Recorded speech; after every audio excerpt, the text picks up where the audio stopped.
여호와 내 하나님 여호와께서 내게 요구하시는 것이 무엇이냐?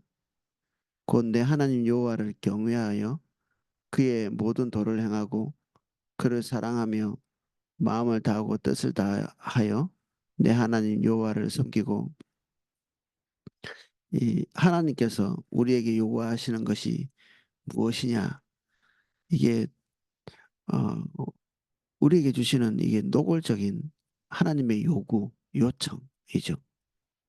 도대체 뭘 요구하는지 잘 모르는 이게 우상들이 인간에게 요구하는 것들이거든요. 명확하게 딱 무엇이다라고 얘기를 잘 안 하는 뭔가 좋은 말은 많이 하는 것 같은데 진짜 그 마음에 있는 것이 무엇인지를 잘 모르는 그게 인간이 고안해낸 그 영혼의 집합체이기 때문에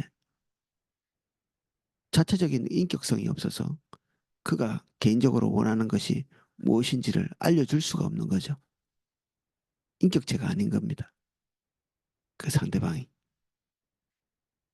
우리는 어, 우상을 그냥 목석 덩어리로 말하고 있는 선지자가 많습니다. 목석, 나무거나 아니면 돌이거나 뒤에 영적인 배경이 있다고 이렇게 우리가 지식이 있지만 실존적인 그 어, 우상의 덩어리들은 그냥 나무요, 돌이죠. 그리고 우리가 그것을 새긴 그 의미가 그 우상의 의미를 부여해 주죠. 그것이 우리의 간절히 기대하는 바, 바로 그것이죠. 우리의 간절히 기대하는 바, 또는 우리 문화권이 간절히 원하는 바, 그것을 이 목석에다가 새겨 넣은 것입니다. 그들이 요구하는 바는 사실은 우리가 요구하는 바와 맥이 많이 닿아 있죠. 우리의 사사로운 염원, 기대, 이런 것과 우상 숭배와 이 맥이 닿아 있습니다. 우리는 그것을 쟁취하기 위해서 몸부림치는 우상 앞에 가서 이 12절의 내용과 굉장히 유사한 그 문구를 쓰고 있는 성경 구절이 있습니다. 미가서입니다. 미가서의 어, 6장 6절, 7절, 8절 내용을 제가 한번 빨리 읽어보겠습니다. 내가 무엇을 가지고 여호와 앞에 나아가며 높으신 하나님께 경배할까? 내가 번제물로 1년 된 송아지를 가지고 그 앞에 나아갈까?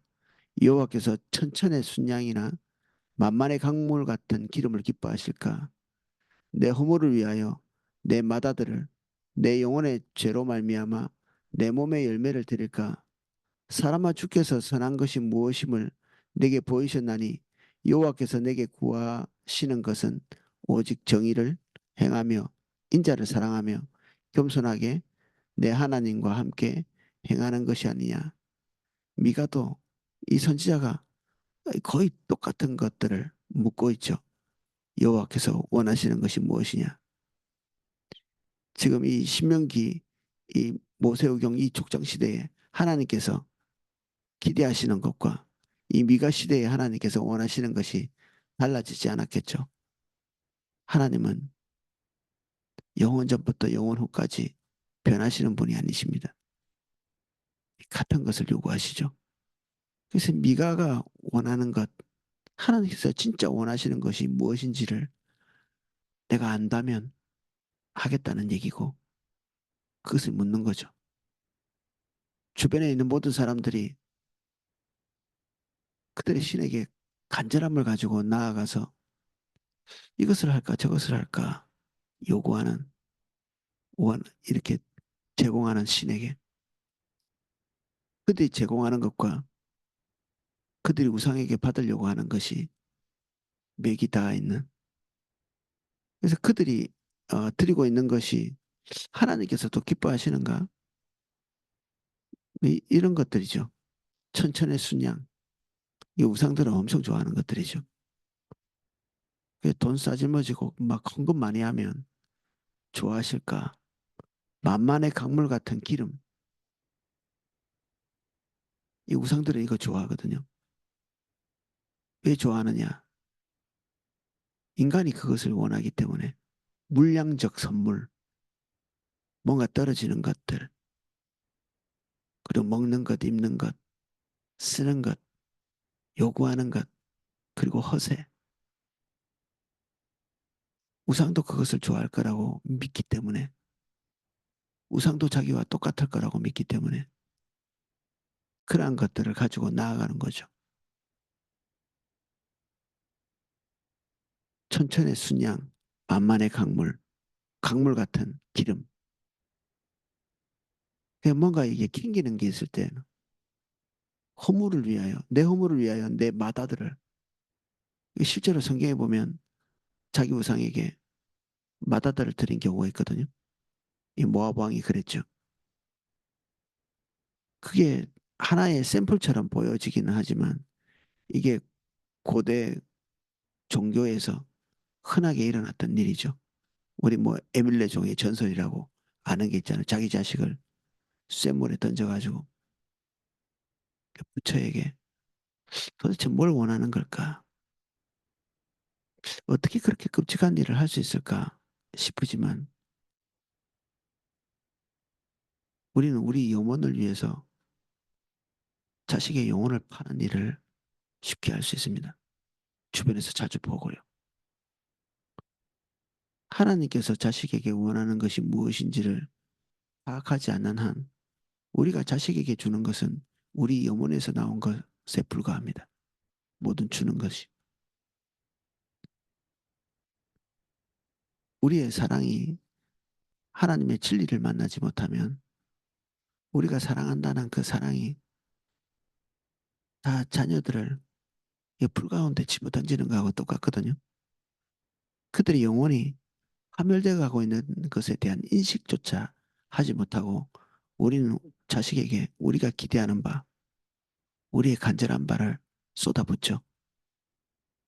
사실 자식을 사랑한 것 같지만 실제로는 나의 연장선인, 나의 연장선인 어떤 대상을 사랑하는 이제 결국 자기를 사랑하는 겁니다. 자기 자신이 가지고 있는 탐욕의 크기만큼 자식에 대한 애착은 커지죠. 사실 자식을 대리 취하고 대리적인 부모죠, 우리는. 어머니 뱃속에서 하나님께서 조성하신 사람이 우리 자녀입니다. 내 것도 아니고 엄마의 것도 아니고 아빠의 것도 아니고 그를 조성하신 것은 하나님이시기 때문에 그 아버지가 하나님이시죠.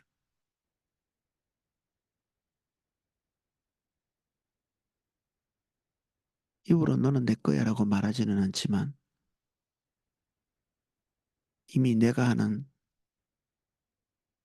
모든 것들을 고스란히 답습해 나가기를 기대하는 거죠.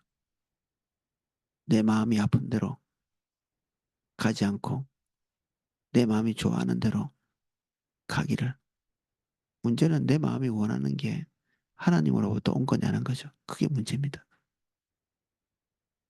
하나님은 그 자식에게 좋은 것을 줄 아는 부모에 대해서 악한 자라는 평가를 하고 있습니다. 좋은 것을 준다는 것 자체를 악으로 본다는 게 아니라 그런 행위를 하고 있는 그들의 본질 자체가 악해서 겨우 할 수 있는 그 어떤 선, 그 정도가 그 자식에게 자기가 원하는 것을 주는 것인데 그게 그다지 가치가 큰 것이 아니라는 얘기죠. 자식에게 필요를 채워주는 것이 하나님 보시기에 그렇게 대단해 보이지 않는다. 다 동물들도 다 하는 거고 믿지 않는 사람도 다 하는 것이고 하나님의 백성 중에 그런 일을 한다고 하나님 앞에서 높은 평가를 받을 수 있는 것이 아무것도 없다. 오히려 그 애착이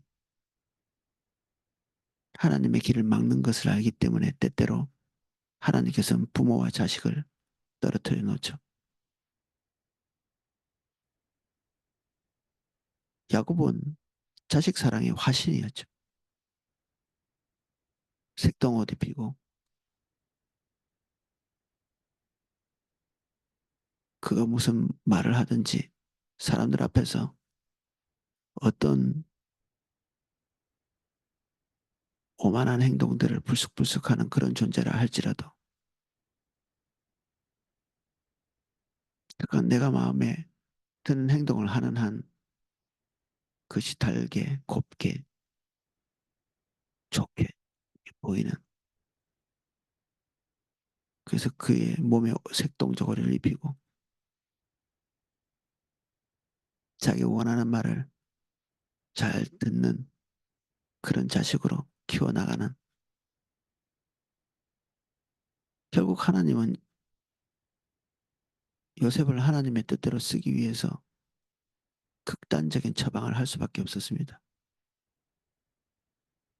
야곱이 범접할 수 없는 곳에 갖다 두는 거죠. 죽었다고 믿게 만드는 것입니다. 죽었다고.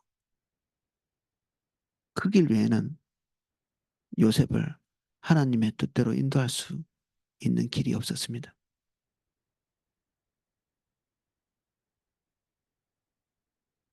나머지 11 자식들이 와서 야곱에게 얘기합니다. 나쁜 짐승이 찢어 죽였습니다. 가슴에 못을 박는 말이죠. 그 가슴에 못을 박는 그 행위를 하면서라도 자식을 떼놓지 않으면 하나님의 인도를 따라 살게 할 수 없었기에 하나님께서 그런 극단적인 처방을 하신 거죠.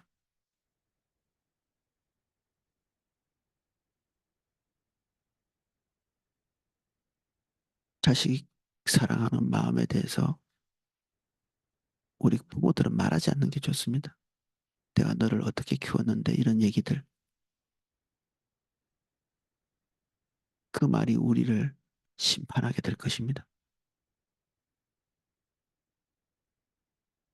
그래서 여기 우상 숭배하는 사람들이 자기 허물을 사함받기 위해서 우상을 설득하기 위해서 자기 맏아들을 드리는 것처럼 우리는 우리가 기대하는 것을 위해서 자식을 자식의 영혼들을 파는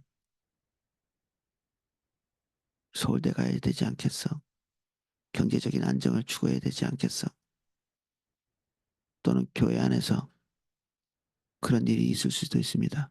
신학교 가야지, 최종 돼야지.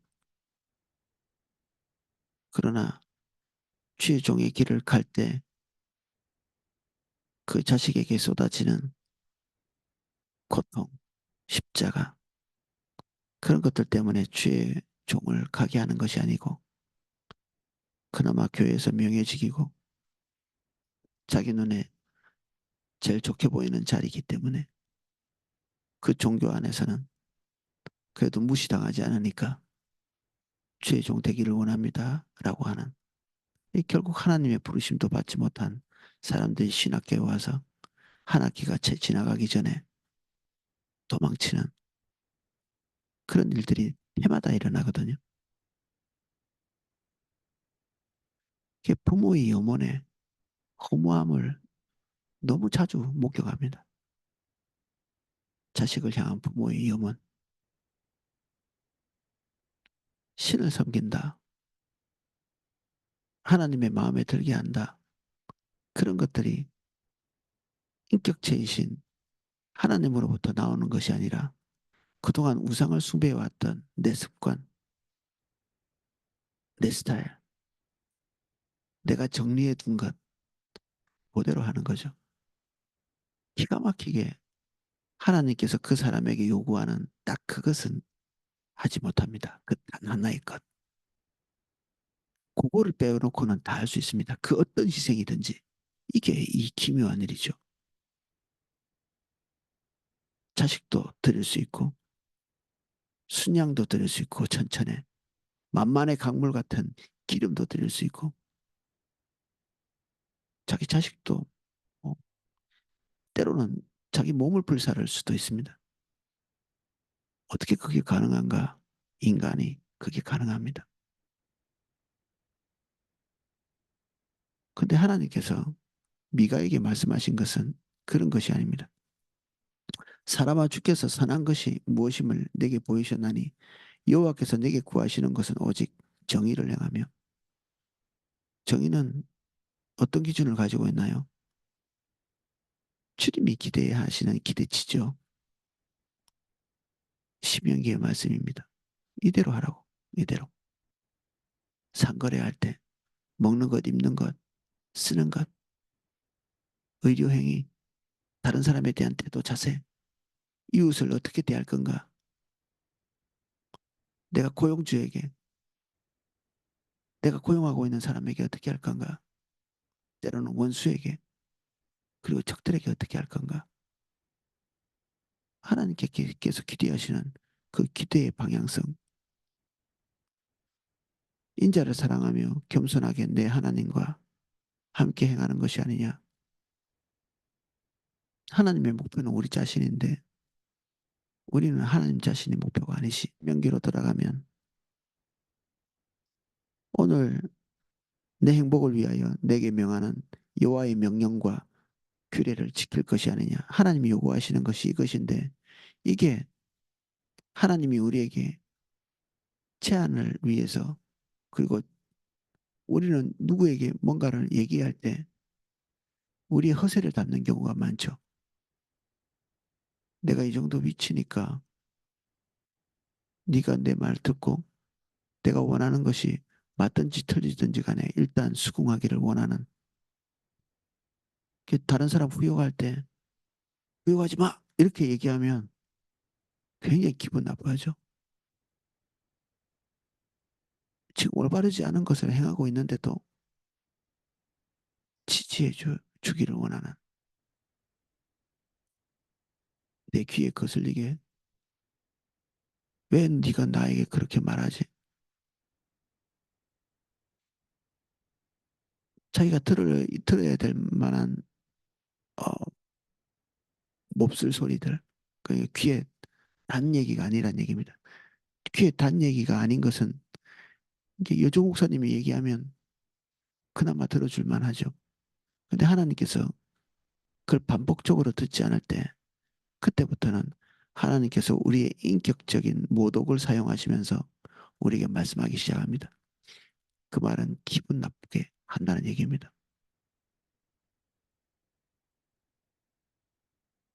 우리하고 비슷하거나 우리보다 낫거나 우리가 생각할 때 그런 거죠. 우리보다 낮은 사람은 없는데 우리가 어떤 대상에게 듣고 싶지 않은 소리를 그리고 심지어 한 발 더 나가면 신자들이 우리에게 손가락질하기 시작합니다. 기분 나쁘지만 하나님의 마지노선이죠. 우리의 권위자로부터 듣지 않고 우리가 하나님과의 관계 안에서 듣지 않고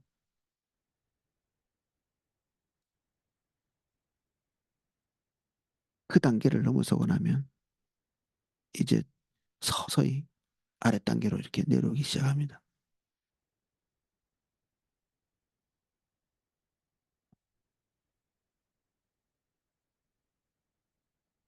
그래서 제일 마지막 단계는 하나님께서 그냥 방치하십니다. 원하는 대로 하도록. 이제야 나를 귀찮게 하는 사람이었구나. 이제 내가 원하는 지점에 왔구나. 그렇게 싶으지만 하나님의 방치를 경험하는 것일 수 있습니다. 바울에게 그렇게 했듯이 하나님을 거절하는 자들에게 하나님께서 내어버림을 행하시는 것처럼 하나님의 유기, 하나님의 방치, 이것은 굉장히 무서운 자리죠. 그래서 이 단계가 어디까지 왔는지를 잘 살펴볼 필요가 있습니다. 제일 먼저 하나님께서 우리에게 양심의 가책을 주십니다. 근데 그걸 묻어두고 나면 리더가 우리에게 얘기하기 시작합니다. 그것도 묻어두면 나하고 같은 동료가 얘기하기 시작하고, 그리고 나보다 아래 단계에 있다고 생각되는 사람들이 나에게 말하기 시작합니다. 그리고 최후에는 불신자들조차 나에게 말하기 시작하고, 그 다음 단계는 하나님의 유기입니다.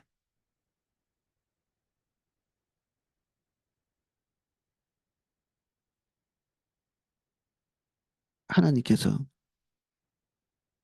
우리에게 말씀하시는 모든 것들은 거부할 수 있는 것이 아닙니다. 여기에 내 행복을 위하여라고 이렇게 말씀하신 것은 하나님께서 말씀하신 모든 것들 안에 거할 때 우리가 거기가 안전한 자리라는 얘기죠. 그래서 그것을 넘어서는 순간에 하나님의 보호는 우리에게서 사라집니다. 여러 차례 말씀드렸지만 하나님의 축복, 하나님의 저주, 이런 것들은 피할 수 있는 종류의 것이 아닙니다. 어떤 다른 방법을 통해서 이거 획득되어지거나 치는 이런 일이 아니거든요. 이게 정확하게 나를 향해서 만들어진 것이죠. 축복도 저주도 어떻게 우연찮게 걸려드는 뭐 그런 것이 아닙니다.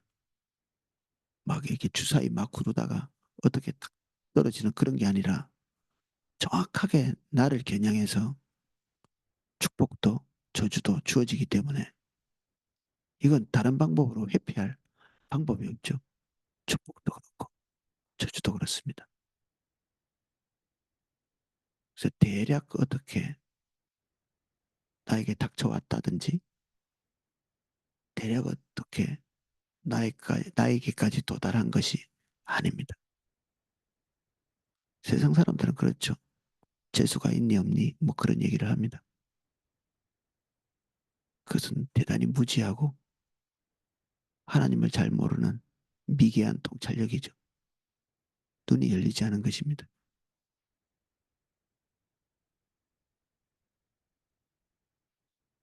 하늘과 모든 하늘의 하늘과 땅과 그 위에 만물은 원래 내 하나님 여호와께 속한 것이로되 여호와께서 오직 내 조상들을 기뻐하시고 그들을 사랑하사 그들의 후손인 너희를 만민 중에서 택하였음이 오늘과 같으니라. 하나님께서 가지고 계신 통치 영역들은 무한히 크죠. 그런데 하나님께서 굳이 결정하셔서 아브라함을, 이삭을, 야곱을 선택하셨습니다. 그래서 오늘 하나님께서 나를 주목하고 관계된 것도 그렇게 하지 않아도 됨에도 불구하고 주의를 집중하시고 귀를 기울이시고 시선을 두시고 마음을 우리를 향해서 쏟으시죠. 하나님께서 우리에게 이러한 태도로 오시는 것, 이게 기뻐한다는 말과 연결되어 있는 겁니다. 기뻐한다. 이게 우리로서는 하나님께 다박화된다는 말과 연결되어 있습니다. 여호와께서 오직 내 조상들을 기뻐하시고라는 말이 굉장히 가까운 거리에서 위치한다는 이런 뜻이거든요. 가까운 거리. 우리가 하나님께 가야 될 태도가 다박하잖아요. 하나님께 딱 부종하는 딱 붙어 있는 것. 이 하나님이 먼저 우리에게 다가오셔서 가까이서 이렇게 붙어 계시는 것입니다. 우리에게 요구하시는 것이 다바크, 부종하는 것이라면 하나님께서 우리를 향하신 태도와 우리가 하나님을 향한 태도가 일치하죠. 이게 하나님의 목표입니다. 가까이 있고자 하시는. 근데 이런 것들이 앞에서 나열하고 있는 것, 미가서에서 지금 말하고 있는 이런 종류의 검투 가지고는 안 된다는 얘기입니다.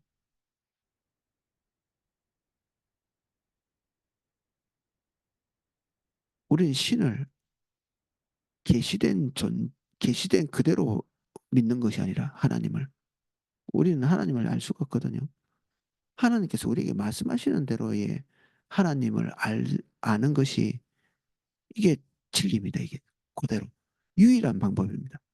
하나님이 어떤 분이신가, 하나님의 뜻은 무엇인가를 아는 유일한 방법은 하나님 그분이 알려주신 대로 아는 것입니다. 딱 우상과 정반대거든요. 우상 숭배하는 것과 우상 숭배는 내 마음 속에서 창조하는 것이죠. 내가 이럴 것이다, 저럴 것이다 추측하는 것이고. 그래서 이것들을 잘 정리정돈해서 신께 뭔가를 한다면 우리는 하나님을 섬기는 게 아닙니다. 우상을 숭배하는 거지. 결국 나 자신을 섬기는 거고. 그래서 내가 하나님께 얼마나 했는가 그런 것들은 빨리 정리해서 내려놓는 게 좋습니다. 아무 의미가 없습니다. 주님이 딱 원하시는 그것을 알기 위해서 미가는 질문하고 있잖아요. 여호와께서 원하시는 것이 무엇이냐? 우리도 이런 질문이 필요합니다. 원하는 것이 무엇이냐? 하나님께서 모세가 질문하듯이 이스라엘 백성들에게 그런 질문을 하잖아요. 하나님이 너희에게 원하는 게 뭐냐? 이스라엘 백성에게 원하는 게 뭐냐? 그리고 내게 원하는 것이 뭐냐? 그것만 하면 됩니다. 그것, 원하는 그것.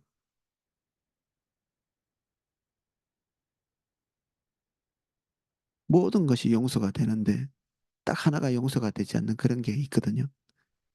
그 젊은 친구들 말 들어보면 발작 버튼이라고 딱 그것만 딱 건드리면 그냥 아무리 잘해도 막 화를 벌컥 내는 다른 것들은 다 참아주는데 어떤 다른 것들을 건드리면 안 되는 사람마다 그런 것들이 있죠. 다른 건 다 참지만 어떤 것은 참지 못하는 다른 것을 무수히 많이 한다 할지라도 주님이 기대하시는 것, 딱 그것들이 빗나가면 다 허사입니다. 그래서 묻고 있는 겁니다. 미가가. 그래서 모세는 그것을 묻고 있죠. 하나님이 원하시는 게 무엇이냐? 우리도 질문해야 합니다. 주님이 내게 원하는 것이 무엇이냐? 사실 이런 질문이 우리 중심 안에서 나오지 않으면 우리가 평생을 몸부림쳐서 하나님께 헌신한 것들이 무의로 끝날 수 있습니다. 아무 의미도 없이.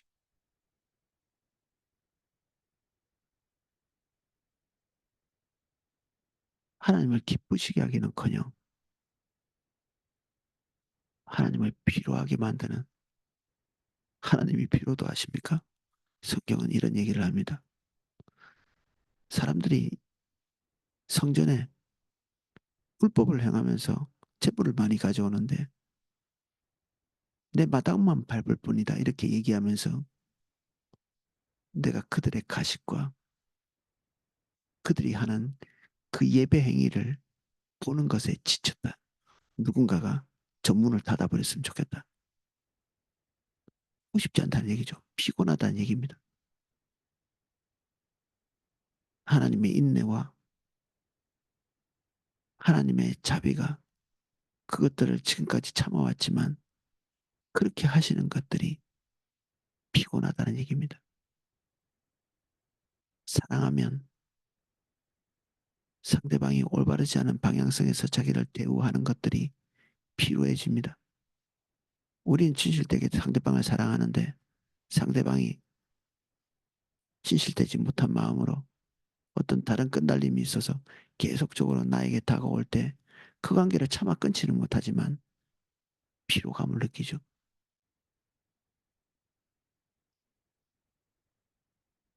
이 피로감은 그 관계를 끊지는 못하고 내가 원하는 것은 아닐 때 이 피로감을 느끼는 거죠.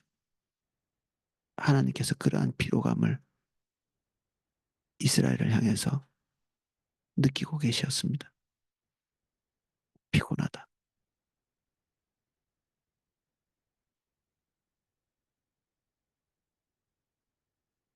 그러므로 너희는 마음의 할례를 행하고 다시는 목을 곧게 하지 말라. 할례는 가죽을 빼는 거잖아요. 근데 마음에 할례를 하라는 것은 한번 연상을 해보십시오. 이 마음이 이렇게 있는데 이 잘라내라는 얘기입니다. 마음의 가죽을 베는 다시는 이전으로 돌아갈 수 없습니다. 가죽을 베기 전에 상태로 돌아갈 수 없다는 얘기입니다.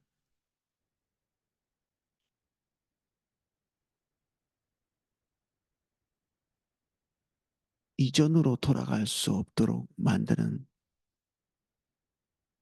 이게 할례입니다.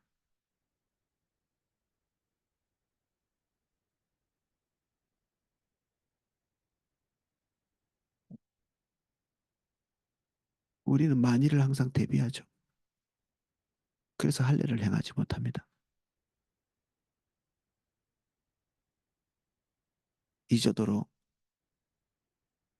돌아갈 여지를 만들어 놓는 거죠.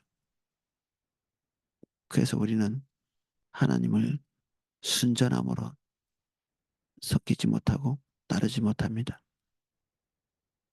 우리의 끈달린 그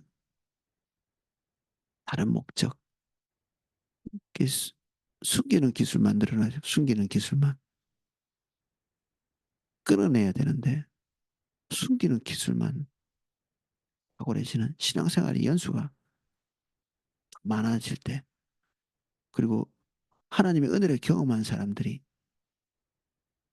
마음을 잘라내거나 다시 이전에 돌아가지 못할, 돌아올 수 없는 뭐 뒤에 다리를 불태우는 것처럼 그렇게 하지 않고 잘 숨겨두는 기술만 탁월해지는, 죽었나 싶으면 다시 살아있고 죽었나 싶으면 단념과 포기가 없는 무서운 집념이죠. 이게 우상 숭배하는 사람의 특성이기도 합니다. 우상 숭배하는 사람들은 무서운 집념을 가지고 있습니다. 자기 중심성, 생명과도 맞바꿀 수 있는 집념이죠.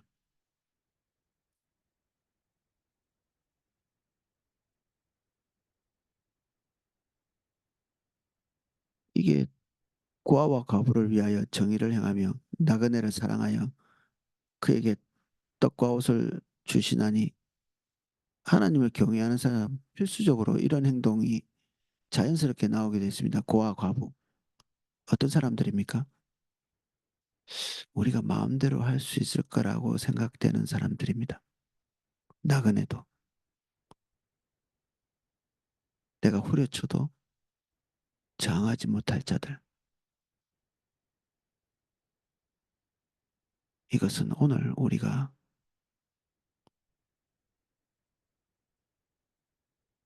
유능하다고 생각하는 그 유능함이라는 게 다른 사람들을 잘 설득해서 내가 원하는 것으로 이끌어올 수 있는 능력을 가진 사람들이 있거든요. 영업하는 사람들이 그렇게 할 수 있죠. 어떤 이게 사람의 능력치라는 게 이게 차등이 이렇게 있습니다. 어떤 사람은 어떤 사람의 마음을 울리고 웃기고 설득하고 이렇게 할 수 있는 능력치가 많은, 그래서 바보같이 이렇게 항상 사기당하는 사람 사기당하고 그러죠.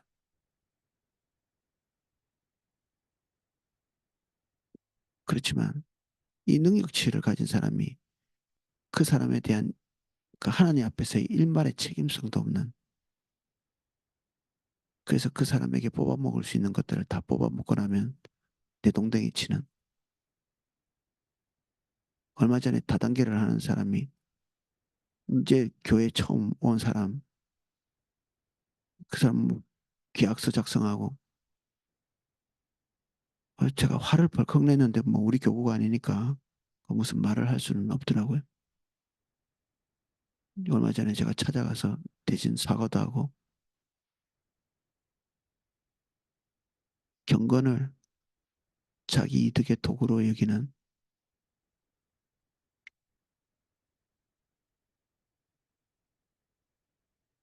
고아와 과부, 나그네, 나에게 저항할 수 없을 거라고 생각되는 사람들, 이 사람들이 우리 주변에도 포진하고 있거든요. 우리는 어떤 사람은 되게 무서워해도 어떤 사람은 되게 만만하죠. 그리고 얼마든지 유혹해서 내가 원하는 지점까지 오게 할 수 있는 그런 종류의 사람들이 있습니다.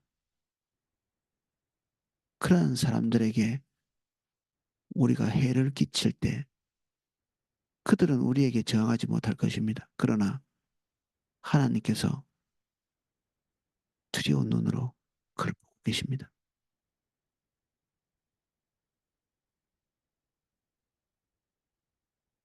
그 눈으로.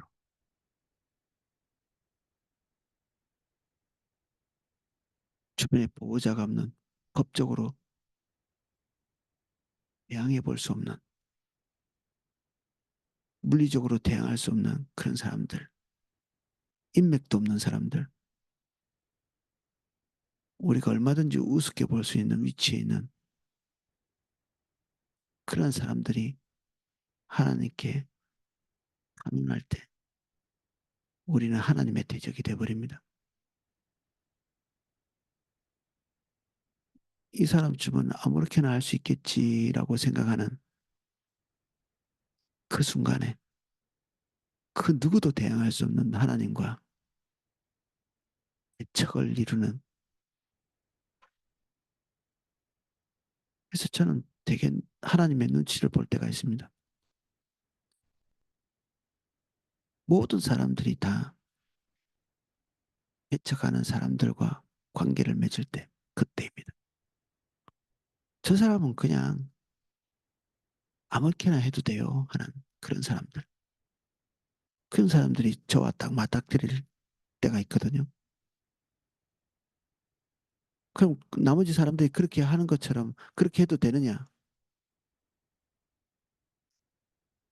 저는 하나님의 따가운 눈초리를 느낍니다. 그 사람 앞에 설 때마다 하나님의 따가운 눈초리.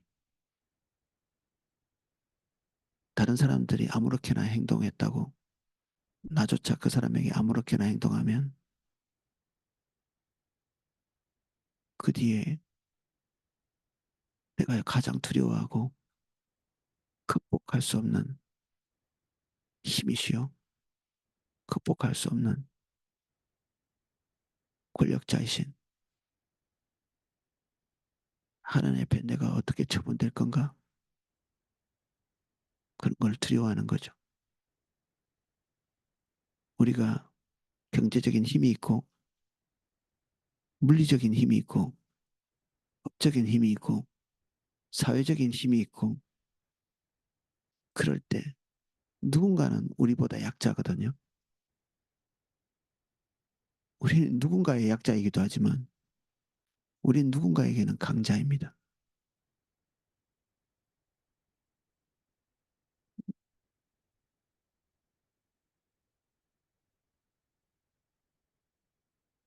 어떤 위치, 어떤 순간에.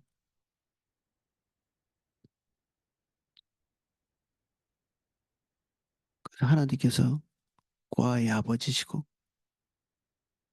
과부의 남편이시고 나그네의 보호자이십니다. 하나님 자기를 소개할 때 그렇게 소개하십니다.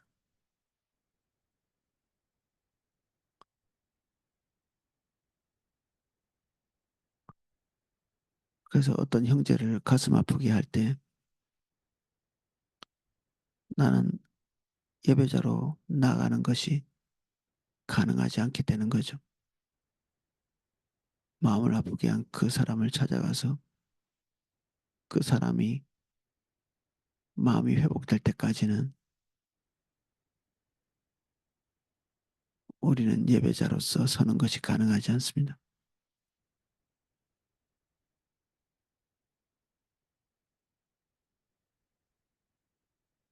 너희는 나그네를 사랑하라. 전에 너희도 애굽 땅에서 나그네 되었음이라. 이 이야기를 정말 얼마나 지겹게 많이 하는지 모릅니다, 하나님이. 어쩌면 그들 삶에 400년 기간 동안의 그 시간이 다른 민족에게, 다른 사람에게 하나님께서 원하시지 않는 이런 태도와 자세를 갖지 못하도록 단련한 시간일 수 있습니다. 저는 권력남용이라는 단어를 자주 쓰는데 하나님이 우리에게 주시는 그 권력들 순간순간 발생하기도 하고 우리 평생 발생하기도 하고 어떤 한 시점에 생기기도 하는 다른 사람을 향한 영향력 그걸 가지고 한 사람을 무겁게 만드는 그렇게 하지 말라. 내 하나님 여호와를 경외하며 두려워하라는 얘기입니다. 그를 섬기며 그에게 의지하고 그의 이름으로 맹세하라. 이랬다 저랬다 하지 말라는 얘기죠. 그는 내 찬송이시요 내 하나님이시라. 내 눈으로 본 이같이 크고 두려운 일을 너희를 위하여 행하셨느니라. 하나님께서 우리에게 뭔가 보이신 것들은 우리를 향한 계시죠. 하나님의 말씀대로 살 수 있게 하시는 하나님의 표준입니다. 애굽으로 내려간 내 조상들이 겨우 70인이었으나 이제는 내 하나님 여호와께서 너를 하늘의 별과 같이 많게 하셨느니라. 하늘의 별과 같이 많을 때 역으로 70인이었음을 기억하라는 것입니다. 우리가 주권자가 됐을 때 우리가 노예였던 그때를 기억하라. 올챙이적 시절 기억하라는 우리 조상들의 속담하고 똑같죠. 딱 그 얘기입니다. 올챙이적 시절 기억하는 것.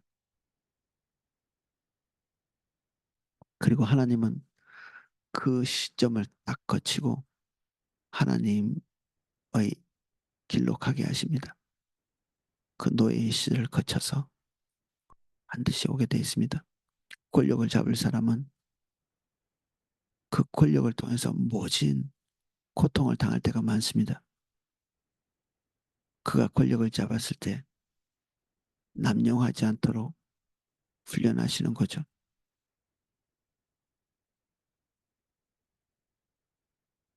범사에 고통은 뜻이 있습니다. 우리가 당해본 모든 종류의 고통을 잊지 말고 기억하고 그 아픔을 가지고 우리 이웃에게 행해야 되죠. 오늘 여기까지 살펴보겠습니다. 기도하겠습니다.